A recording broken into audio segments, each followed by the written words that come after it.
Yeah. Ooh, that fish is in the drag big time. That's a big fish right there.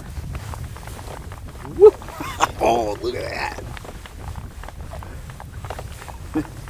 Man, that fish pulled off a bunch of line.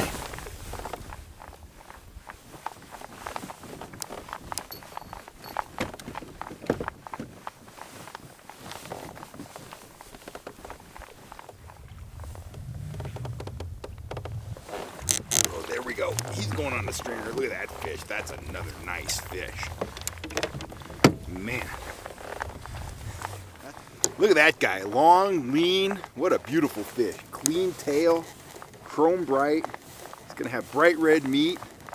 Just doesn't get any better than that.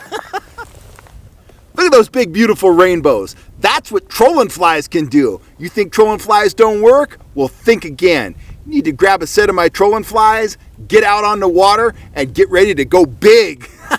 Yes! Howdy folks, Cal Kellogg here. I'm joined in the studio today by one of my absolute favorite co-hosts, the Cookie Monster. Him and I, we got our priorities straight, man. It's all about cookies, donuts, any kind of pastries. We love them all. But we're not here to talk about eating right now, although I am kind of hungry. I'm always kind of hungry.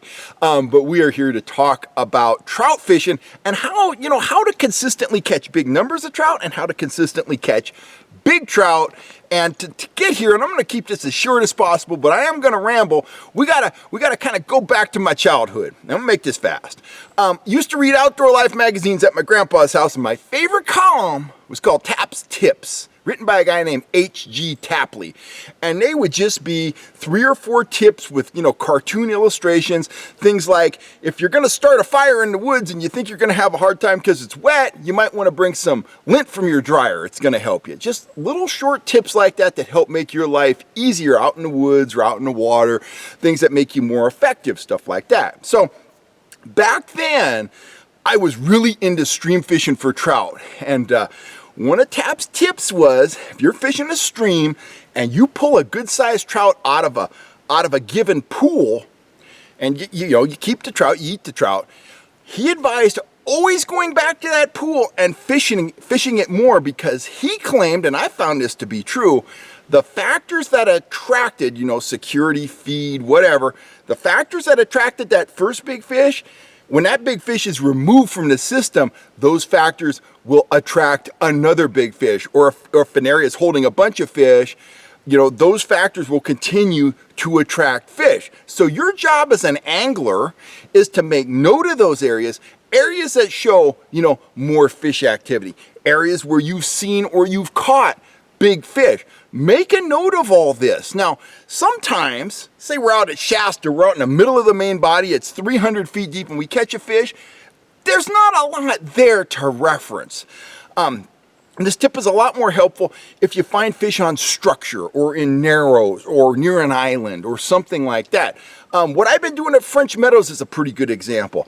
I have found a micro area about 300 yards long, and there's good areas throughout the lake, but I found this one 300-yard area. The bottom's very irregular, it's very rocky, and it's consistently holding good numbers of fish, and I have seen some very large fish there on my camera. So, I'm all about cutting the lake down, working areas that give me the highest possible chance of success, because fishing's not easy right now. There's a lot of feed, the water's warm, so they're not super aggressive. So what I've done is I've cut the lake down, and I'm working that one area primarily because I know it's holding numbers of fish, it's holding rainbows, it's holding browns, and it's holding some very large fish. I got a double-digit trout on camera the other day, came in, looked at one of my flies, and went away.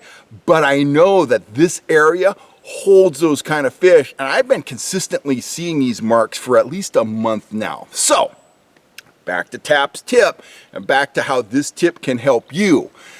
When you find big numbers of fish, or you find big fish, make a note of that area and always revisit that area, because the factors that set up, that concentration of fish or lured in that big fish, they're still at work. They're going to continue to attract numbers of fish and big fish.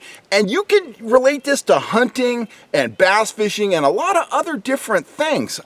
There's a ridge out here. I'm up in Forest Hill, California. There's a ridge out here where I've killed several nice gobblers, including one that was pushing 23 pounds. And it is right in the middle of the Auburn recreation area. But no one hunts it because they think it's illegal. It's a ridge. It comes out of private property. It's kind of hard to get up to. The brush is thick. You got to crawl in places. Well, turkeys are attracted to it for two reasons. One, nobody bothers them. And after they get out of the roost, they hit the ground and they go onto private property. But what I found was, I could take advantage of this micro habitat, this area where there's little pressure, but it is legal to hunt. If I, put in the effort, get up at 3 in the morning, sneak in there, set up before daylight, I'm able to kill some very nice turkeys in an area of heavy hunting pressure where most people, they don't even see a turkey. So just keep that in mind. Find those micro areas. Find those micro pieces of habitat that for whatever reason are attractive to trout or game or stripers or black bass or whatever it is you're targeting. Find those micro areas and hit those areas, work them consistently, make notes of them, accumulate as many, money spots as you can, and you're gonna be way ahead of the game, whether you're hunting, fishing, chasing big trout, whatever it is. Find those areas that are attractive to the fish, attractive to the game, attractive to trophy caliber fish or animals, and you've really cracked the case. It's gonna help you a lot throughout your hunting and fishing career. Anyway, I've rambled long enough. I'm Kel Kellogg, me and the Cookie Monster. We gotta go find a donut shop or something. I'm out of here. You guys have a great day, and I will catch you next time right here on YouTube. And remember, if you're looking for donuts, cookies, trout spoons, reels, more, whatever, go on over to fishhuntshoot.com and check out my store. Anyway, guys, thanks a lot for the support. Having a little bit of fun this morning. Again, I will catch you right here on YouTube very soon. Thanks a lot, guys. FishHuntShoot.com offers a variety of tackle as well as rods and reels designed to get you on more and bigger fish. Check it out today at FishHuntShoot.com.